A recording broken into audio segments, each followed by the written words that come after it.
সবাইকে good morning. এখন সময় হচ্ছে 5:30 সকাল, আর আমি এখন রানাঘাট স্টেশনে ঢুকছি। এই দেখো সামনে এটা দেখো, ওই দেখো রানাঘাট 2 নম্বর প্ল্যাটফর্ম থেকে শিয়ালদা, শান্তিপুর টু শিয়ালদা ট্রেন আসছে।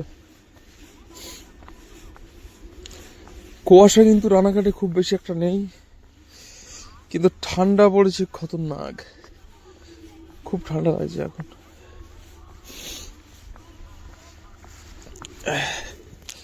আসলে আমার রানাঘাটে একটা নিমন্ত্রণ ছিল, সেই বাড়িতে এসেছিলাম, একটা বন্ধুর বাড়ি। রানাঘাটে ঠিক না, এখান থেকে একটু ভিতরে।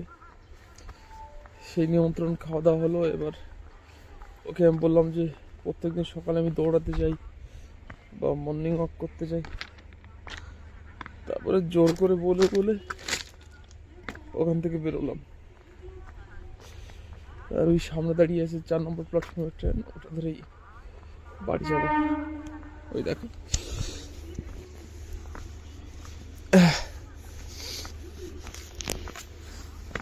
আশা করি দেখতে পাচ্ছ, এটাই হচ্ছে বনগাঁ ট্রেন।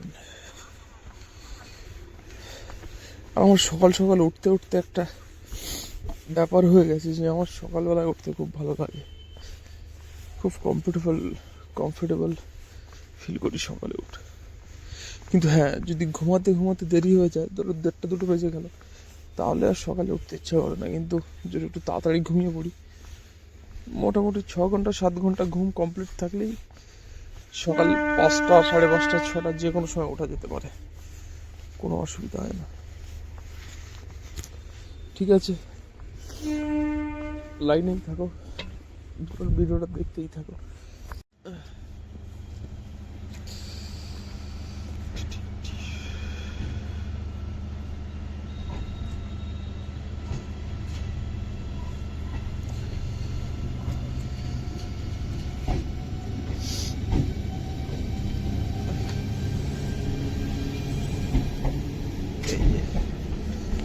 রানাঘাটের 4 নম্বর প্ল্যাটফর্ম। ট্রেনে সামান্য কিছু লোক আছে, বেশি লোক নেই, হালকা হালকা লোক আছে এখন।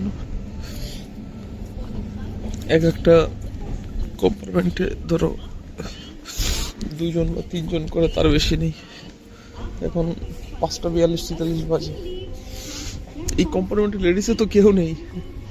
এই যে চলে গেল শিয়ালদা, শান্তিপুর টু শিয়ালদা চলে গেল। এই যে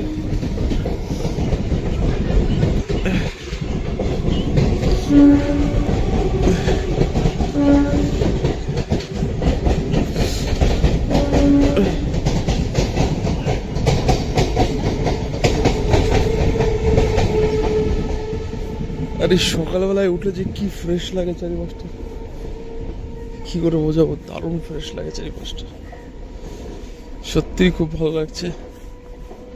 দেখি একটা সুন্দর জায়গা থেকে বসে পড়বো এবার। এত সকালে যাওয়ার একটাই কারণ যে সকালে একটা মর্নিং ওয়াক করতে আসি, দৌড়াদৌড়ি করতে, এই কারণেই যাচ্ছি, আর তেমন কোনো কারণ নেই। ট্রেন এখনই ছাড়বে, আর 2-5 মিনিট আছে মোটামুটি, তারপর ট্রেন ছেড়ে দেবে।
সবাইকে গুড মর্নিং। আর ভিডিওতে দেখেছো তোমরা আমি কত সকালে উঠে ট্রেন ধরেছিলাম, তারপর এখন মর্নিং ওয়াকে বেরিয়েছি আজকে। মানে এটাকে মিনিমাম 1-1.5 কিলোমিটার মতো দৌড়ালাম।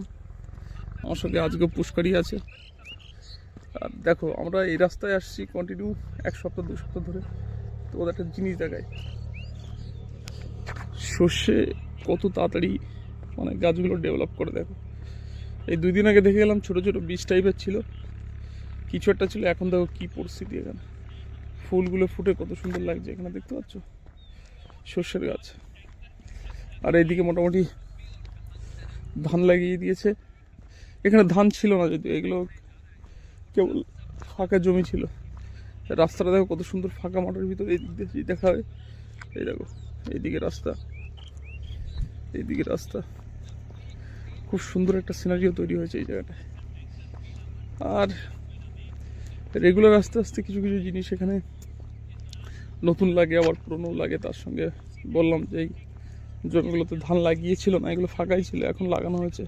আর ওই সেই জায়গাটা যেখানে বকগুলো বসেছিল এখনও বসে আছে যদিও। আর সর্ষে গাছগুলো দেখো অনেকটা এরকম ছিল, এরকম, কিন্তু এখন দেখো ফুলে ফুলে ভরে গেছে শিশিরের কারণে। অন্য দিনের তুলনায় আজকে শিশির কুয়াশা কম আছে। আজ থেকে 2-3 দিন আগেও যখন আমি হাঁটতে এসেছিলাম এখানে বা দৌড়াতে এসেছিলাম, তখন কুয়াশা এত ঘন ছিল যেটা বলার মতো না। আর আজকে দেখো চারিদিক পুরো পরিষ্কার, কোনো কুয়াশা কিচ্ছু নেই এখানে। আর সামনে সেই বট গাছটা, যে বট গাছটা দেখিয়েছিলাম আমি, চলো ওটাও দেখাচ্ছি। এখানে অনেক খেজুর গাছ আছে যেগুলো না কাটা অবস্থায় পড়ে আছে, এই যে। কিন্তু প্রাকৃতিক সৌন্দর্য টাউনের দিকে আমার মনে হয় না পাওয়া যাবে। কোথাও কোনো প্লাস্টিক নেই, ময়লা নেই, ড্রেনের দুর্গন্ধ নেই, কত সুন্দর স্বচ্ছ পরিবেশ। চলো একটু সামনে গিয়ে তাল গাছটা আমি দেখাচ্ছি। সেই গাছটা আজকে অন্য সাইড দিয়ে দেখাচ্ছি আমি, আগের দিন যদিও ওই সাইড দিয়ে দেখিয়েছিলাম। এই সাইড দিয়ে দেখো আরও ভালো বুঝতে পারবে। এই যে কত বড় এরিয়া জুড়ে গাছটা দেখো। এই গাছটা অনেক গল্প আছে। ছোটোবেলায় মা বোনেরা বা কাকা কাকিরা বলতো যে এখানে নাকি আগে বাঘ দেখতে পাওয়া যেত, এ দেখতে পাওয়া যেত, অনেক ব্যাপার আছে, বুঝতে পারছো। এই যে এত বড় গাছ, এই সেই বট গাছটা যেটা তোমাদের আগের দিনও দেখিয়েছিলাম আমি, যদিও আমি ভিডিওটা আবার রিপিটভাবে করতে হচ্ছে আমার। তো এখানে ছোটোবেলায় মা বাবা কাকা কাকি এরা বলতো যে এখানে নাকি বাঘ দেখা যেত। আর এদিকে 500 মিটার, পিছনে 500 মিটার, বুঝতে পারছো কেমন একটা জায়গা। কিন্তু এখন এখানে মন্দির হয়েছে, আগে খুব ভয় করতো এই জায়গাটায় আসতে, এখন নর্মাল ব্যাপার। যখন পিচের রাস্তা ছিল না, কিচ্ছু ছিল না, এরকম ফাঁকা জায়গা এখানে ছিল। এদিকে সব মোটামুটি ভালোই জঙ্গল টঙ্গল ছিল। নমস্কার। তো যাই হোক, তোমরা বোধহয় দেখেছো যে আমি আজকে কখন উঠেছি, কীভাবে এসেছি। ভিডিওটা বেশি বড় করব না আজকে, না হয় ভিডিওটা ছোটোই থাক। কালকে সেম জায়গায় সেম লোকেশানও হতে পারে বা অন্য কোথাও হতে পারে, তোমাদের নিয়ে যাবো সাথে করে, দেখতে থাকো। Thank you so much for watching. ও একটা লাইক করো, কনফার্ম সাবস্ক্রাইব করবে না করবে তোমাদের ব্যাপার, কিন্তু লাইকটা অবশ্যই করো। আর কমেন্টটা করো যে ভিডিওর কোয়ালিটি ঠিকঠাক আসছে কিনা বা সাউন্ড ঠিকঠাক আসছে কিনা। লাইকটা কিন্তু কনফার্ম করো। এই দেখো কি সুন্দর প্রাকৃতিক দৃশ্য। চলো তাহলে আজকের মতো থাক, ভিডিওটা জানি খুবই ছোট হবে, কিচ্ছু করার নেই। চলো বাই।